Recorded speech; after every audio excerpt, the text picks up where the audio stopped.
بسم اللہ الرحمن الرحیم یا ربی صل وسلم دائما ابدا علی حبیبک خیر الخلق کلہم هو الحبیب الذی ترجى شفاعته لكل حول من الأحوال مقتحم۔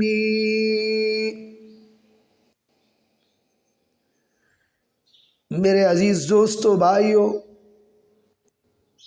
جیسا کہ آپ حضرات کو معلوم ہے، ہمارے یومیہ دروس ماہ رمضان چل رہے ہیں۔ آج کا ہمارا درس صدقہ فطر کے احکام اور مسائل پہ ہے، اور صدقۃ الفطر کو اس لیے مقرر کیا گیا ہے، اس میں روزہ داروں کے لیے گناہوں سے پاکیزگی اور ان کے روزہ کی تکمیل ہوتی ہے۔ جس طرح نماز میں فرائض کی تکمیل کے لیے اللہ نے سنتیں مقرر کی ہیں، یہ ایسا ہی صدقہ مقرر ہوا ہے۔ دوسری بات یہ ہے، اغنیاء، دولت مند، مالدار گھروں کے اندر تو عید کے دن عید ہوتی ہے، مگر مسکین، مفلس، غریب، نادار، ان لوگوں کے گھروں میں عید کے دن بھی روزے کی ایک شکل ہوتی ہے۔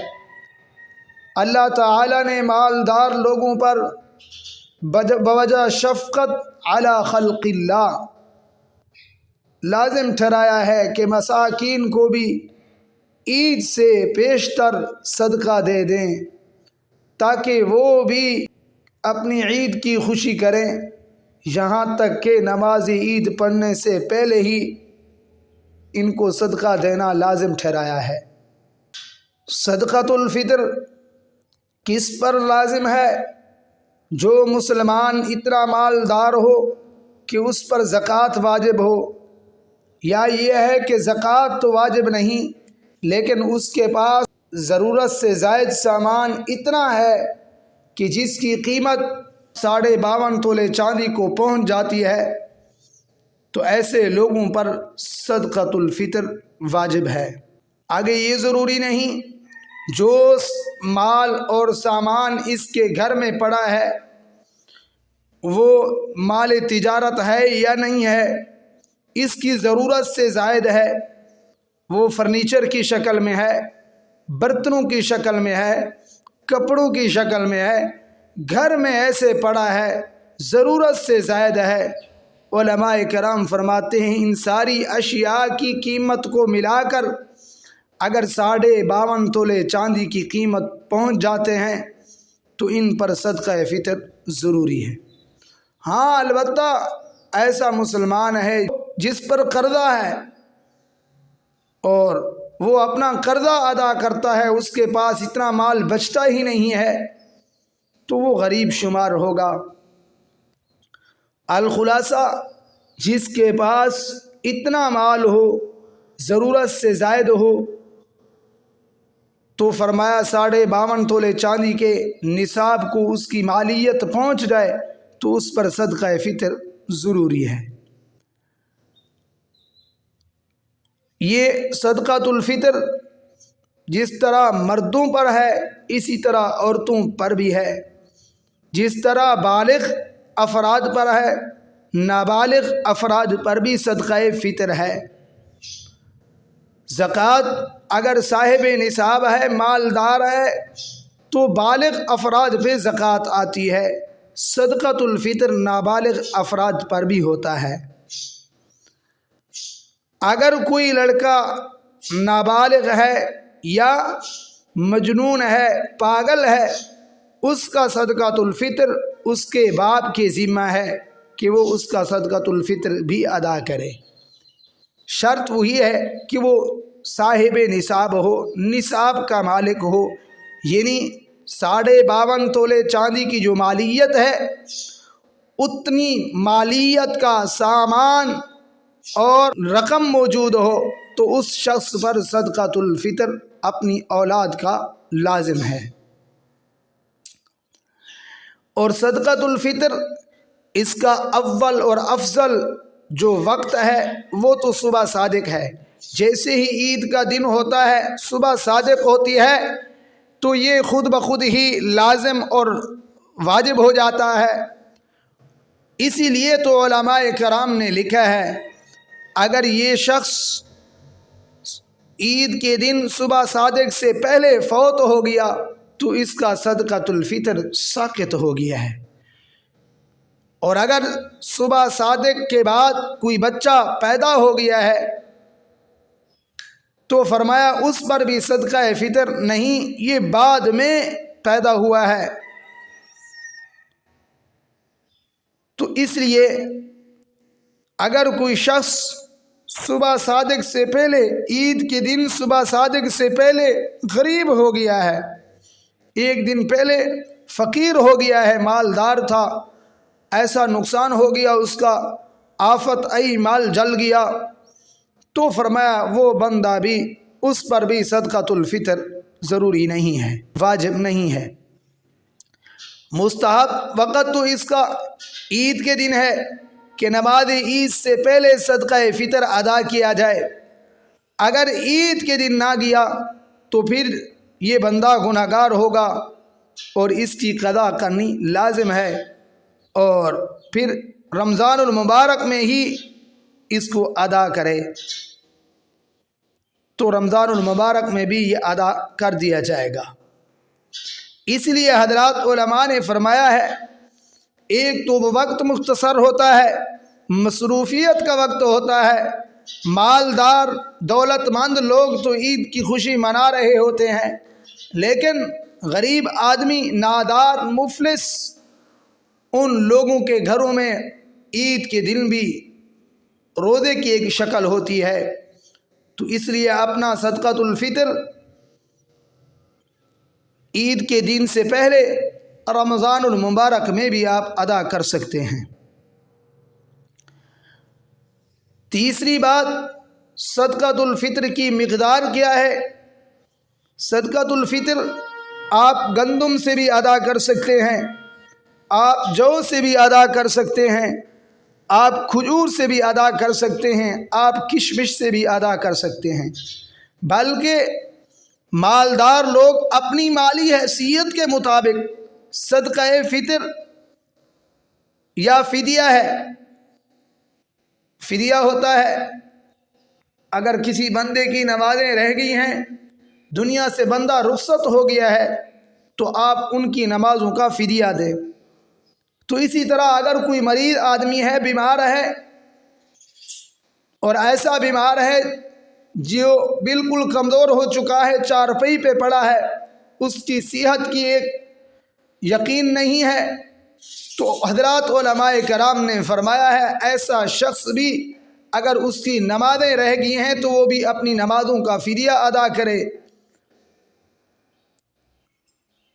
تو مالدار اپنی مالی حیثیت کے مطابق صدقہ فطر اور یا فدیہ صوم صلات، روزے کا اور نماز کا متعین کر کے غرباء اور مساکین کو دینے کا اہتمام کریں۔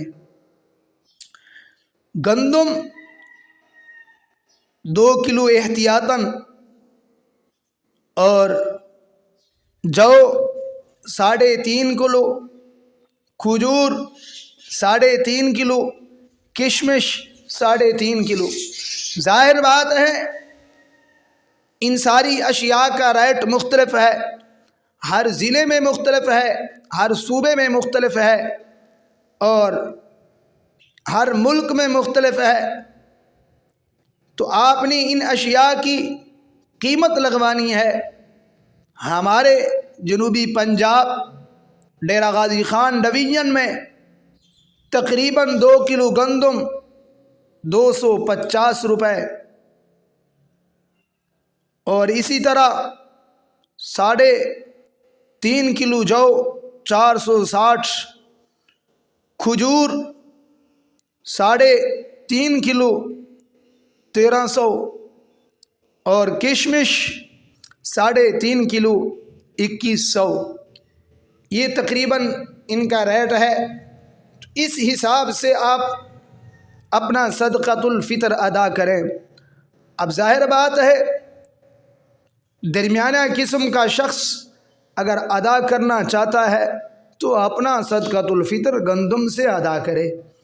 اس سے زیادہ مالدار بندہ ہے تو اپنا صدقۃ الفطر کھجور اور کشمش سے ادا کرے، جس سے غرباء اور مساکین کو بھی فائدہ ہو۔ چوتھی بات یہ ہے کہ آپ یہ صدقۃ الفطر کئی فقیروں کو دے سکتے ہیں، اور اگر آپ نے ایک کو بھی دے دیا کسی مستحق کو تو آپ ایک کو بھی اپنا صدقۃ الفطر دے سکتے ہیں۔ مختلف فقراء کو بھی دے سکتے ہیں، ایک فقیر کو بھی سارا صدقۃ الفطر اس کی مالیت جتنی قیمت بنتی ہے آپ دے سکتے ہیں۔ شرط یہ ہے کہ وہ غریب ہو اور نادار ہو، مفلس ہو۔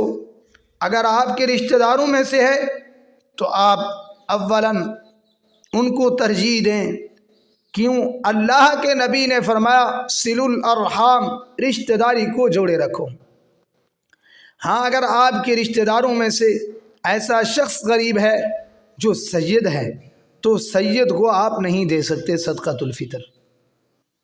یاد رکھیے، باپ کو نہیں دے سکتے، بیٹا اپنا صدقۃ الفطر باپ کو نہیں دے سکتا، اور باپ کے باپ دادا کو، اور اسی طرح ماں اور ماں کی ماں نانی کو آخر تک، اور اسی طرح اپنا بیٹا اور بیٹے کی اولاد پوتا پڑ پوتا، ان افراد کو آپ صدقۃ الفطر نہیں دے سکتے۔ ان کا تعاون آپ صدقۃ الفطر سے نہیں کر سکتے۔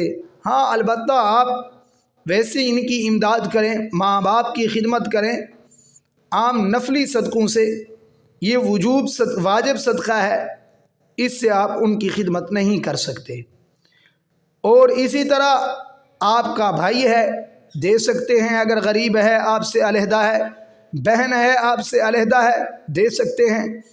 لیکن سید خاندان میں سے اگر ہیں تو پھر آپ اپنے بھائی سید کو یہ صدقۃ الفطر نہیں دے سکتے، اپنی بہن سیدہ کو بھی آپ یہ صدقۃ الفطر نہیں دے سکتے۔ تو یہ حضرت فاطمہ، حضرت علی، حضرت جعفر اور حضرت عقیل، حضرت عباس بن عبد المطلب یا حارث بن عبد المطلب کی اولاد کو صدقہ فطر آپ نہیں دے سکتے۔ اسی طرح آپ صدقۃ الفطر مسجد میں، مدرسہ، سکول اور اسی طرح مسافر خانہ اور رفاعی ادارے، ان میں بھی آپ نہیں دے سکتے۔ ہاں، البتہ آپ کسی غریب کو اس کا مالک بنا دیں، آگے وہ جہاں بھی اس کو خرچ کرے۔ اسی طرح آپ صدقۃ الفطر اپنے ملازم کو، امام مسجد کو تنخواہ کے عوض میں نہیں دے سکتے۔ اگر وہ غریب ہیں، صاحب نصاب نہیں ہیں، تو آپ اپنا صدقۃ الفطر امام مسجد کو، اپنے ملازم کو دے سکتے ہیں، بلکہ اس سے تو زیادہ محبت ہوتی ہے، دینا چاہیے اگر وہ غریب ہیں، تنخواہ کے عوض میں نہیں دے سکتے۔ اور اسی طرح دینی مدارس میں پڑھنے والے طلباء، وہ اس کے زیادہ مستحق ہیں، اس میں بھی آپ کو 2 قسم کا اجر ملے گا۔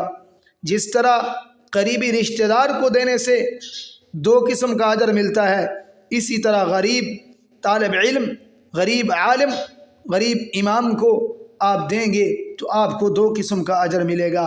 ایک تو وہی صدقے کا آپ کو ثواب ملے گا، دوسرا صدقہ جاریہ کہ یہ لوگ دین کا کام کر رہے ہیں تو اس دین کے کام میں آپ بھی شامل ہوں گے۔ امید ہے آپ کو یہ مسائل موقع پر فراہم کیے گئے ہیں، آپ ان مسائل کو سن کر ان پر عمل کیجئے۔ اللہ تعالیٰ سے دعا ہے اللہ تعالیٰ مجھے بھی آپ حضرات کو بھی صحیح معنی رمضان کے لیے مفتی عبداللطیف کے آفیشیل چینل کو سبسکرائب کریں۔ شکریہ۔